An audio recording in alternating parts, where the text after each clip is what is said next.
Hello hello student, मैं Manoj Kumar Meena, lecturer electronics, government polytechnic college Dausa. Student, हम लोग आज जो हमारा सब्जेक्ट है EL 204 और CS 204 electronics devices and circuit theory, उसमें हम लोग आज जो ट्रांजिस्टर की बाइसिंग है और जो ट्रांजिस्टर की बाइसिंग है उसके बारे में हम लोग पढ़ेंगे कि जो ट्रांजिस्टर बाइसिंग में और उसके ऊपर एक न्यूमेरिकल सॉल्व करेंगे कि जो ट्रांजिस्टर बाइसिंग है DC बाइसिंग वो क्या होती है। तो हम लोगों ने पहले पढ़ा था कि जो क्यू पॉइंट होता है, जो क्यू पॉइंट उसमें हम लोगों ने एक IC जो कलेक्टर करंट और voltage between collector and emitter उसके बीच में एक कर्व खींचा था और हम लोगों ने वहाँ पर जाना था कि IC की वैल्यू यदि बीटा IC बराबर बीटा IB होगा, ये केवल और केवल ये एक्टिव रीजन के लिए काम करता है। IC बराबर beta IB only for active.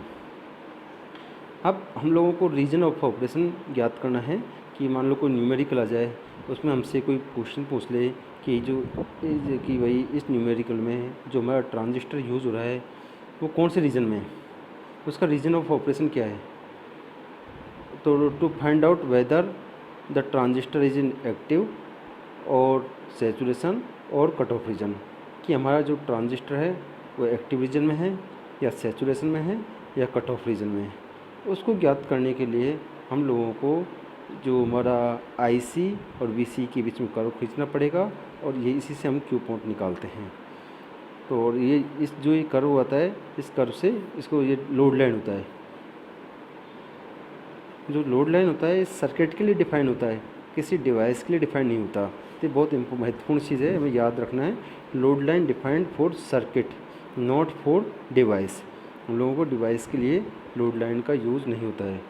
Locus, हमने लोकस पॉइंट निकालना है, locus of IC and V, जो हमारा करंट है और वोल्टेज है उसके बीच का लोकस है अक्रॉस द टर्मिनल, वही हमारा लोड लाइन है। क्यू पॉइंट को हम लोग जो हमारा ऑपरेटिंग पॉइंट भी बोलते हैं। क्यू पॉइंट होता है, इसको हम लोग ऑपरेटिंग पॉइंट भी बोलते हैं।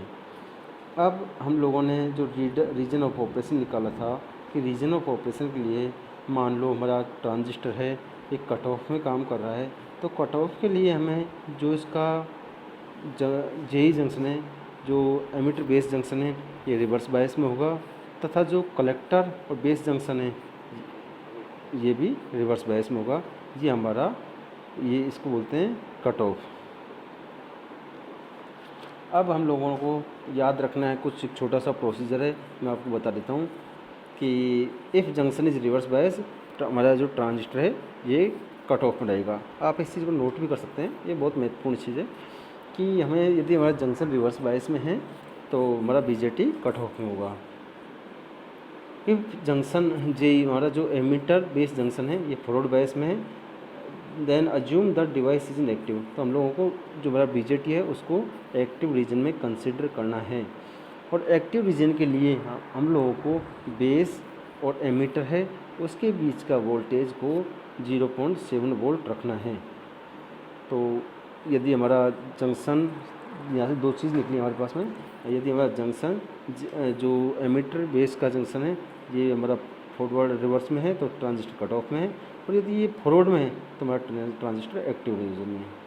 अप्लाई KVL हम लोगों को उसके बाद अप्लाई करना है, KVL को जो हमारा बेस एमिटर लूप है इसमें अप्लाई करना है। एंड डिटरमाइन, हम लोगों को डिटरमाइन करना है कि IC एक्टिव, जो मैंने बताया था अभी आपको कि जो IC है वो एक्टिव रीजन में IC की वैल्यू की बीटा IB, उसकी वैल्यू को निकालनी है। उसके बाद हम लोगों को डिटरमाइन करना है जो हमारा IC सेट है, जो हमारा IC की वैल्यू जो सैचुरेशन में है वो कैसे आएगी, BCC minus BCE set divided by RC plus RE, इसकी वैल्यू BC सेट आएगा।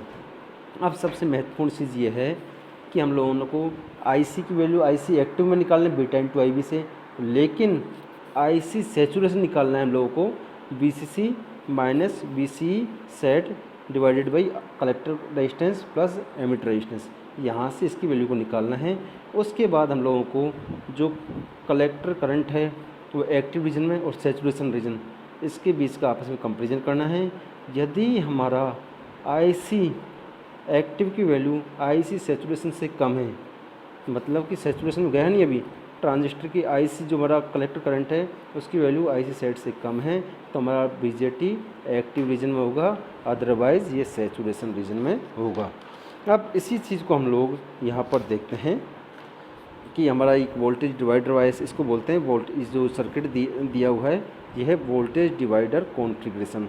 इसमें जो हमारा एक ट्रांजिस्टर बीजेटी लगा हुआ है, एक कलेक्टर रेजिस्टेंस है, एक एमिटर रेजिस्टेंस है और एक R1 R2 resistance plus VCC लगा हुआ है। अब हम लोगों को यहाँ पर जो वोल्टेज है इसको दो पार्टों में ब्रेक किया, VCC इधर, क्योंकि इस पूरी लाइन पर वोल्टेज सेम है VCC, ये R1 पे भी VCC है और RC पे VCC है। अब हम लोगों को यहाँ पर थेवेनिन लगाना है, थेवेनिन के लिए हमें वोल्टेज को अलग अलग कर लेना है। अब थेवेनिन में क्या होगा, हमारा रेजिस्टेंस होगा R1, हम लोगों को R2 रेजिस्टेंस से इसके अक्रॉस में वोल्टेज निकालना है। हम लोगों को VTH और RTH की वैल्यू निकालना है। VTH की वैल्यू होगी VCC R2 divided by R1 plus R2 और RTH होगा हमारा R1 R2 divided by R1 plus R2। ये हमारा हम लोगों ने थेवेनिन निकाल लिया और ये RTH और VTH की वैल्यू को रख के इक्विवेलेंट सर्किट बना लिया है। तो जैसे कि हम लोगों ने यहाँ पे ये हमारा एक थेवेनिन सर्किट बना दिया, यहाँ से RTH VTH की वैल्यू को निकाला है और जो हमारा पुराना सर्किट था उसमें इसकी वैल्यू को रख लिया। इसमें R1 जो इक्विवेलेंट होगा R1 R2 divided by R1 plus R2। यहाँ पे यदि R1 की वैल्यू बहुत ज़्यादा अज्यूम करना है, R1 की वैल्यू बहुत ज़्यादा है R2 से, तो हम लोगों को इसमें हम लोगों को R2 कॉमन लेना है। R2 कॉमन लेंगे तो R1 divided by 1 plus R1 divided by R2 होएगा और यहाँ पर R1 डिवाइडेड बाई R2 को के से कंसिडर कर लेंगे, जैसा कि यहाँ पर दिखाया गया है, एक के से कंसिडर कर लिया। और यहाँ पे एक कोई ट्रांजिस्टर है, एक कोई सर्किट है जिसमें एक 35 ओम का रेजिस्टेंस है, एक दूसरा 1/2 किलो ओम का है, हाफ ओम का है। तो इसमें हम लोगों ने पुट कर दिया 35 डिवाइडेड बाई 1 प्लस 70, ये आ गया। और ये आ गया इसकी वैल्यू, जो के की वैल्यू है वो हो जाएगी यहाँ पर 2 हो जाएगी और यह 70 हो जाएगी और यहाँ पे हम लोगों को 35/71 आ जाएगा। अब हमारे पास में V0 निकालना है, हम लोगों को एक सर्किट दिया हुआ है, इस V0 निकालना है। इसमें हम लोग वोल्टेज डिवाइडर बायस लगा सकते हैं।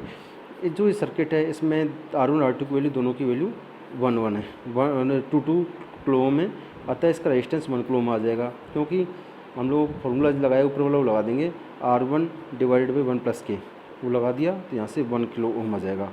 और VTH की वैल्यू जैसा ऊपर दिखाया गया है कि पिछले में कि जो हमारा होगा VCC R2 divided by R1 plus R2, यहाँ पर हो जाएगी 3 वोल्ट।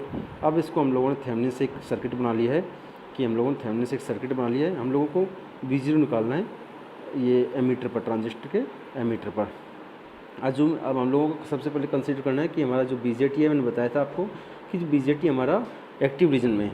एक्टिव रीजन में करने से हम लोगों को सीधा पता चल जाएगा कि हमारे VB की वैल्यू होगी 0.7, ये हमें कंसीडर करनी है।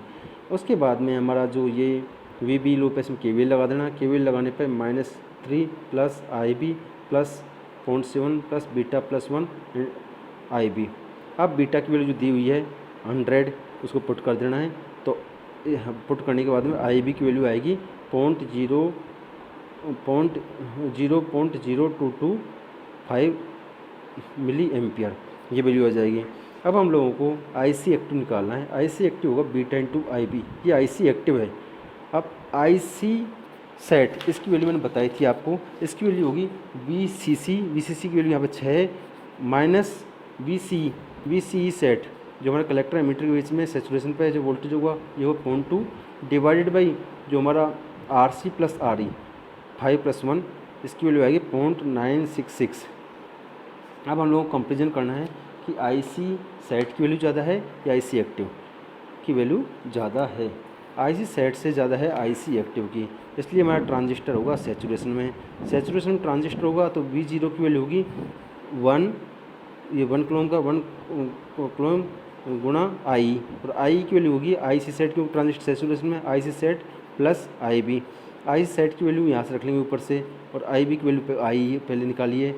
अब ये हमारा V0 की वैल्यू आएगी, और 1 किलो ओम का रेजिस्टेंस है तो V0 की वैल्यू 0.96 वोल्ट आ जाएगी। तो आज का इस तरीके से हम लोग वोल्टेज डिवाइडर और बायस और इसके ऊपर जो न्यूमेरिकल है इसको हम लोग सॉल्व कर सकते हैं। तो यदि किसी को कोई डाउट है तो कमेंट बॉक्स में लिख दें एक बार। और जो भी इससे रिलेटेड जो जितने भी कोई क्वेश्चन मिलते हैं आपको, वहाँ से एक उसको सॉल्व करें, और कोई दिक्कत हो तो एक बार पूछ लें। धन्यवाद।